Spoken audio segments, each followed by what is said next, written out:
I will show one experiment. ఒక చిన్న ప్రయోగం మీకు చేసి చూపిస్తున్నా బేట. సింపుల్గా ఈ వాటర్ ఫుల్గా తీసుకోవాలి, ఇట్లా పెట్టాలి.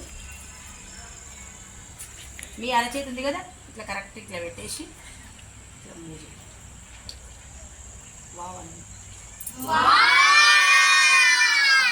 ఇప్పుడు ఏమైందంటే కింద నుంచి ఇక్కడ మనకు నీటి యొక్క గాలి ఉంది కదా, ఎయిర్ ప్రెజర్ వల్ల ఈ వాటర్ ఏమవుతున్నాయంటే గ్లాస్లో ఉన్న వాటర్ కిందికి పడట్లేదు.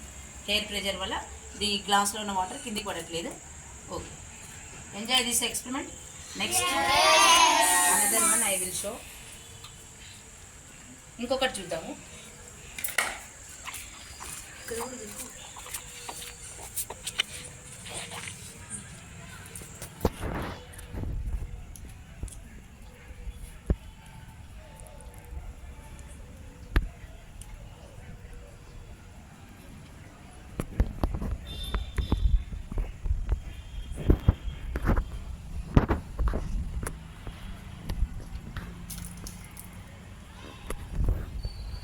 ఇక్కడ కూడా ఏం జరిగింది, గాలి యొక్క పీడనం అంటే ఎయిర్ ప్రెషర్ వల్ల ఈ గ్లాస్లో ఉన్న వాటర్ కింద పడట్లేదు అనమాట. అయితే ఇక్కడ ఈ ఎక్స్పెరిమెంట్స్, ఇది ఒక సైన్స్ ఎక్స్పెరిమెంట్. దీని నుంచి మనం ఏం చేద్దామంటే మ్యాథ్స్ ఎట్లా నేర్చుకోవచ్చు, ఒకసారి చూద్దాము. ఈ ఎక్స్పెరిమెంట్స్లో నేను వాడిన గ్లాస్ షేప్, ఏ షేప్ అంటే ఈ గ్లాస్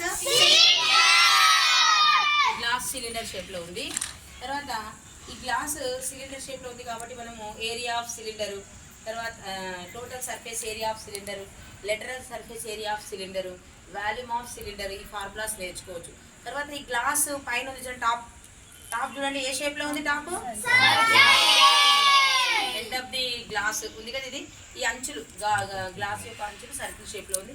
బాటమ్ కూడా మనకు సర్కిల్ షేప్లో ఉంది. కాబట్టి ఈ గ్లాస్ సిలిండర్ గురించి నేర్చుకున్న తర్వాత ఇది ఏ షేప్లో ఉంది, ఇప్పుడు ఇక్కడ ఇది క్యూబాయిడ్ షేప్లో ఉంది. అంటే క్యూబాయిడ్ యొక్క ఫేసెస్, హౌ మెనీ ఫేసెస్ ఒకసారి చూసి. క్యూబాయిడ్కి ఫేసెస్ 1 2 3 4 5 6 ఫేసెస్ ఉంటాయి.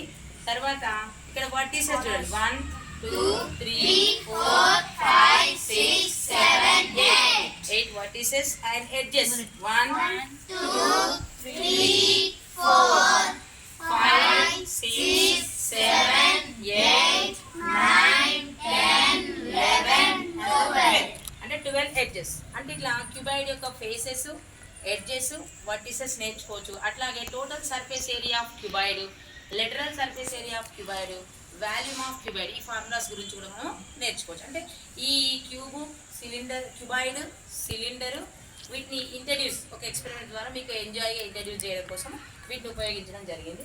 నెక్స్ట్ మనం ఇంతకుముందు హెయిర్ ప్రెజర్ ఉపయోగించడానికి ఇక్కడ ఒక జల్లెడ ఉపయోగించాం కదా, దీంట్లో నేను ఏం చేస్తున్నా అంటే దీంట్లో మధ్యలో తీసేసి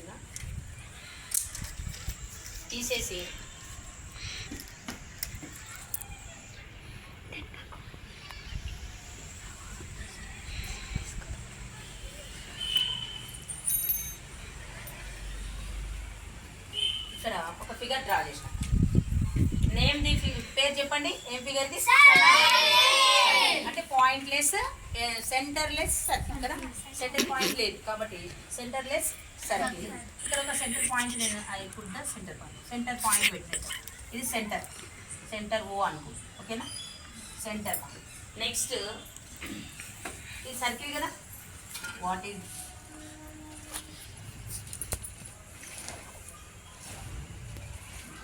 this? Radius denoted by small r. ఇది వ్యాసార్థము అంటాం, అంటే రేడియస్, దీని వ్యాసార్థం అంటే స్మాల్ r తో సూచిస్తాం. నెక్స్ట్ సర్కిల్ 1 ఒక ఎండ్ నుంచి అనదర్ ఎండ్ వరకు